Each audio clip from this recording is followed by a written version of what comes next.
Welcome to Transformers Prime Retro Reviews. I am Amy, I'm Nick. Hello. and today we are continuing a retro review of Transformers Prime, a fangirl's perspective. Uh, Heavy yes. yes, the show broadcasted for the first time a little over 2 years ago, November 2010, right after Thanksgiving Day weekend in the USA on the Hub, Hasbro's very own channel. The production is owned and created by Hasbro. The first episode was broken up into five 22-minute parts, and today we are reviewing part three of Darkness Rising. hmm Season one is available from Shout Factory or Amazon, and I believe iTunes as well, which we've previously talked about. So please do review our previous reviews right here on RFC or on YouTube at TF Radio Network channel. So that being said, we shall review away. All right, let's do it. Awesome. Okay, so part three. We open this episode with the kids having individual bonding moments with their prospective bots. Jack is going for a bona fide motorcycle ride with RC without having things shot at him. Uh, Bulkhead is going off roading with Miko, and Raph is playing video games with Bumblebee. Meanwhile, back at the auto base, Ratchet gets attacked by last episode's little surprise, the Dark Energon possessed Claw. Luckily, he's saved by Optimus Prime before anything serious happens to him. So, but not before he pulls out his famous "I needed that" that, line. now, is this the second time that he said that? I believe Yes, this is his second time that he this said that. this I'm is going to officially start second marking time. down how many times he actually says that. Oh, I'll put it So, in the show notes so that we'll remember. That's number two. Number this is number two. There two. you go. Yep. Yeah. Okay. And Optimus has a sneaky suspicion that this was caused by Dark Energon. Dark Energon. I might have a Yes. cold today, but I can still do my Dark Energon. If anything, it sounds even more, Sounds Megatron-ish. vicious. Yeah, exactly. Oh, okay. So meanwhile, Megatron has survived the infusion. He's pretty sure he can hear the very thoughts of Unicron. Again, they said the word Unicron. If you say Unicron three times, does he show up? uh, that's a good question. I mean, Yeah, it goes with Beetlejuice and it yeah. goes with Candyman. It goes with Bloody Mary. There Why you go. not? Why not exactly? It's an Earth thing. It's an Earth custom. And before the end of this season, we'll find out just how Earth-centric um, Yeah, that's Unicron true. really is. Yeah. Okay. So he gives Starscream instructions and then he flies off. But Starscream tells Soundwave that he thinks, yeah, Megatron, he's lost it. But he asks for a global surveillance. And Starscream explains that under the guise that if Prime is still alive, they need to get rid of him to protect their leader. Ah, Aw. Starscream is trying so hard, to be that guy. So, in the That meantime, guy. yeah, that guy, yeah. Ratchet and Prime hypothesize about Megatron's intent with the Dark Energon. And it involves a very dark outcome of raising the dead to conquer the Earth. Let's see. How many people think of that? You know, Oh, it's a thing. It's a thing. Zombies are a very trendy thing right now. yep. So, They are very trendy at the time of this. Yep. And where would we get so many of the dead to imbue with dark energon?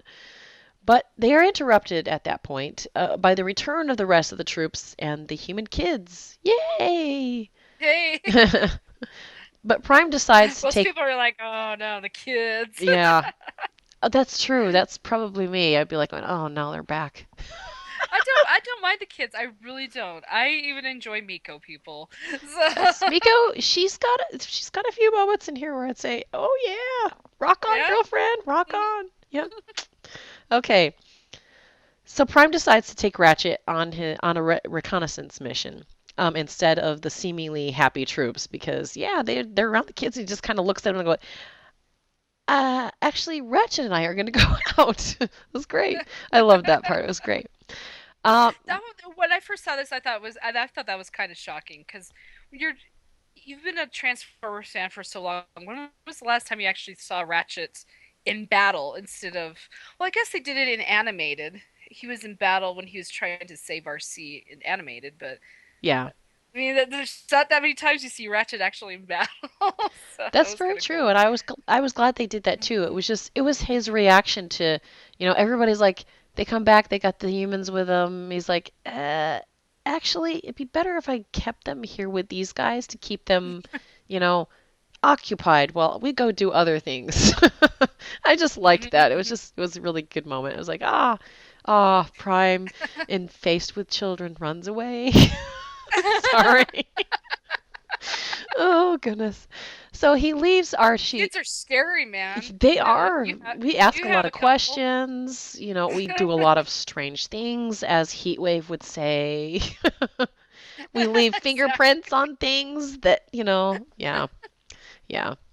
Rescue Bots deals with that a little bit more than Transformers Prime. Prime gets a chance to kind of, run away and not have to deal with the little kids every once in a while. But he leaves Exactly. RC in charge. Although Miko tells Bulkhead that he's the biggest and he should be in charge. But RC can tell something is up, and after Prime and Ratchet leave, she quickly decides to go on patrol with Bumblebee and leave Bulkhead on kid duty. Go, yeah! Well, he's finally Bulkhead's finally in charge. Yeah, exactly. He's in charge of 3 humans.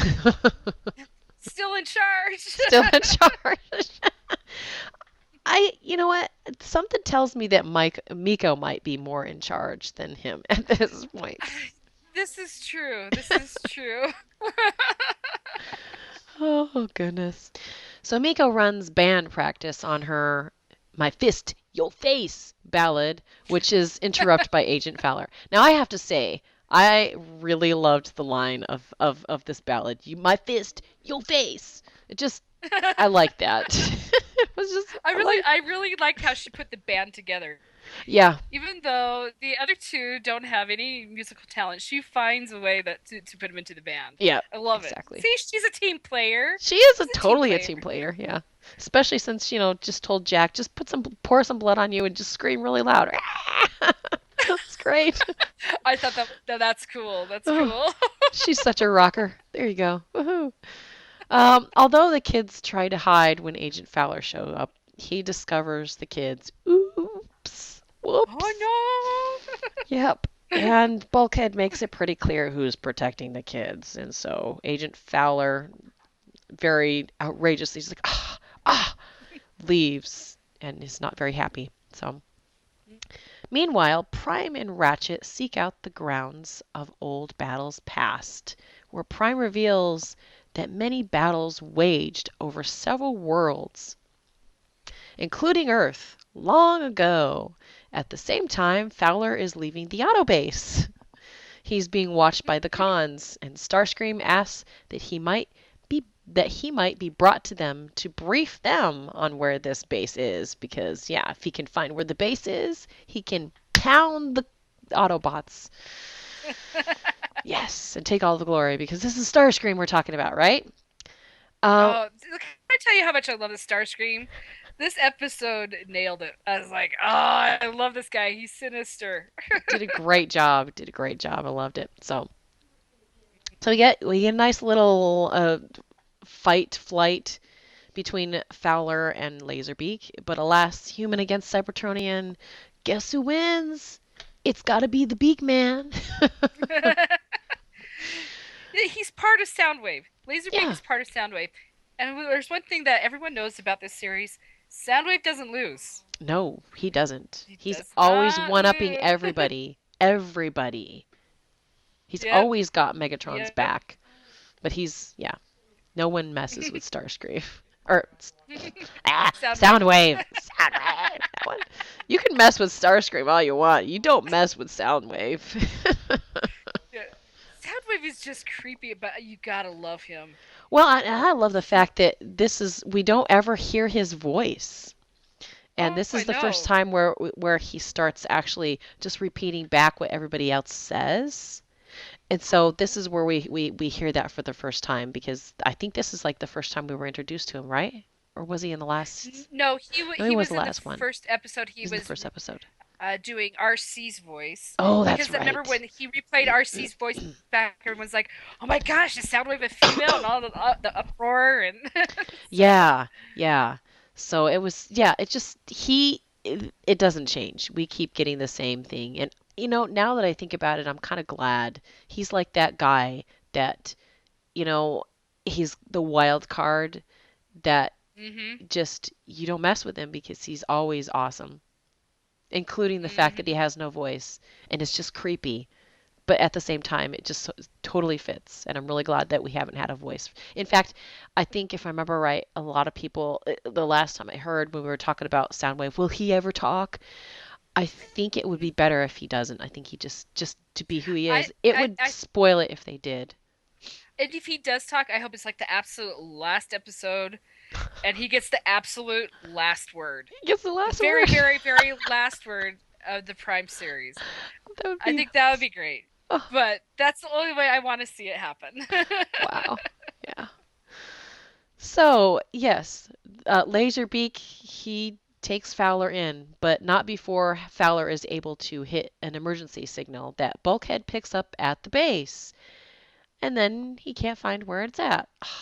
So he picks up the beep and then he's like, okay, Fowler's on, there's a problem, there's an emergency, and then it's gone. And he's like, okay, well, who cares about that? Because, Fowler's a jerk anyhow. Jack insists that they do something, and the other two back him. So hey, what do you do, Bulkhead, when, all of the kids that you're babysitting just like turn against you? I know this is not Bulkhead's day. Let's just say Yeah. that. That's for No, sure. not at all. So Agent Fowler falls into Starscream's clutches. Raph hacks and finds his location. Miko follows, and the Jack and Raph get and Miko follows, and Jack and Raph they get left behind, man, because that's what happens, man. This starts a new trend for Miko of just kind of disappearing and going where she's not supposed to go. Yeah, this is like this like I said, this is the first of many. Yeah, and we will talk about it more in the future. But for right now, the first time I saw it, I was like, oh gosh, she's gonna be that girl. She's gonna be that She's girl. gonna be that girl. That girl. Yeah. She's Yep. no one's gonna tell her nothing. She's gonna do what she wants when she wants. So things get rough and tough when the Viacons start shooting, because that's where they go. Is they're going to the location of where Fowler is, and Viacons were involved, and that's where Miko is, and so they're shooting involved, and yeah. So Bulkhead is forced to call in the troops at this point. But the idea of leaving anyone in charge only ends up being passed down to the next person or no persons as the boys follow Bulkhead and Miko. RC and Bumblebee call in and find that no one's there, and yeah, things are rapidly spinning out of control here. They're just humans, come on! I'm giving them a hard Yep. time. Yeah. What can I say? But that's kids, yo. That's kids. So we snap between the kids and Bulkhead and Starscream torturing Fowler for info. But then, That was so sinister. yeah. A cattle prod with Energon. God. Yes. Mr. Twisted and the fingers. Ah! Yes, Oh, he's I know. His spindly fingers, I just love it. yes. Love it. He's definitely got his creep on. Yeah, you said it. Yep. But then before the end of the show, we get back to Prime and Ratchet, who have arrived at the old battlefield. And who do they meet? Who then raises a bunch of bots and a zombie scene ensues? It's Megatron, and that's the end of the episode. A whole lot of stuff setting up for an epic finish soon. As we're It's right gonna in the be good. middle. It's Yeah. good. Yeah. Because this is the middle of the five-parter at this point. So, yeah. Yep. Yeah. So, thoughts on this episode? I really enjoyed this episode because of Starscream's character. Hmm. You get to see him actually be a leader, actually take control, and actually be the ultimate creep factor. Yeah. I mean, he played along with Fowler, but then he said, "I don't play games," and he got down to business. That cattle prod came out, and you're like, "Oh no!" You're just wondering at this I point, is this going to be a darker Starscream? Are we going to yeah, get that? You know? Yeah. you and I just love. There's a lot of angles in this episode where you could actually get the perspective of how big the Transformers are. That Fowler's on the ground and he's looking up at Starscream. You're just like, oh crap, this guy could actually just smash him if he wanted to. You Yeah. know?